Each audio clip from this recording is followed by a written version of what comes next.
Good morning, student. Welcome back to the social science class. Okay, student, in the previous class we have discussed about chapter number 5 of geography, that is water. And in that chapter we have discussed about water cycle and distribution of water. And today we are going to take another topic of the same chapter. Okay, the next topic is ocean circulation. As ocean water keeps moving continuously and never still, so the movement that occur in ocean can be characterized in three parts. First, that is waves, second tides, and the last one is current. Okay, now we will understand what do you mean by waves, how the waves occurs. When the water on the surface of the ocean rises and falls alternately, they are called waves. An earthquake, a volcano eruption, or underwater landslides can shift large amount of ocean water. As a result, a huge tidal waves is over there, and that is known as tsunami.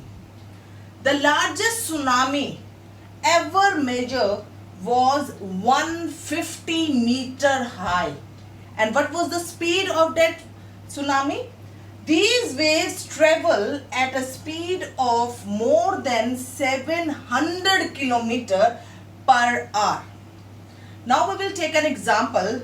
The tsunami of 2004 caused widespread damage in the coastal area of India.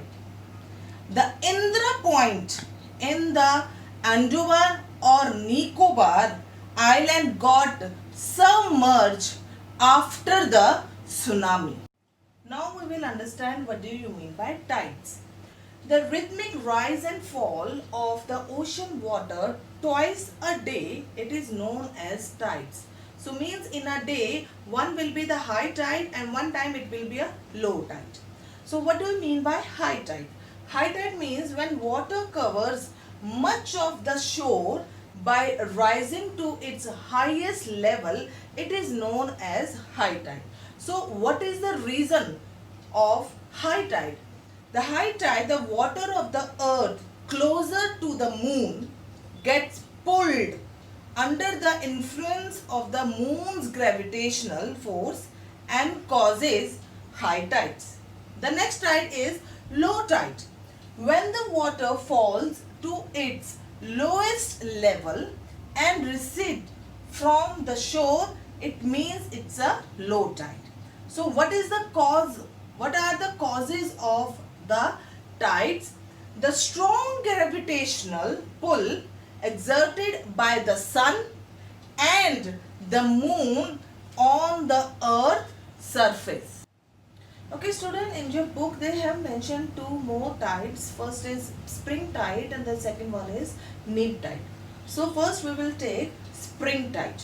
So during the full moon, or you can say the new moon, the situation or the position of the sun, moon and earth are in the same line, and these tides are at the highest level, so these tides are known as spring tides. Okay, the next is neap tide.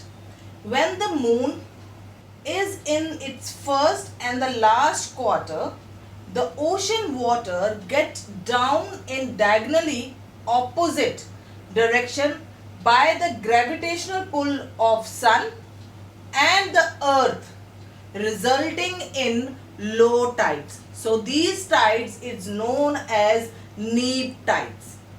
Now we will understand what are the importance of these tides. First, high tides help in navigation. They raises the water level close to the shore, which help the ships to arrive at the harbor more easily. So it helps in navigation. Second point, at the high tide also help in fishing, as many more fish come closer to the shore during the high tide. Second, it help in fishing. Third point, and the last one is the rise and fall of water due to tides is being used to generate electricity in some places. Okay student, this is all for today. Have a nice day.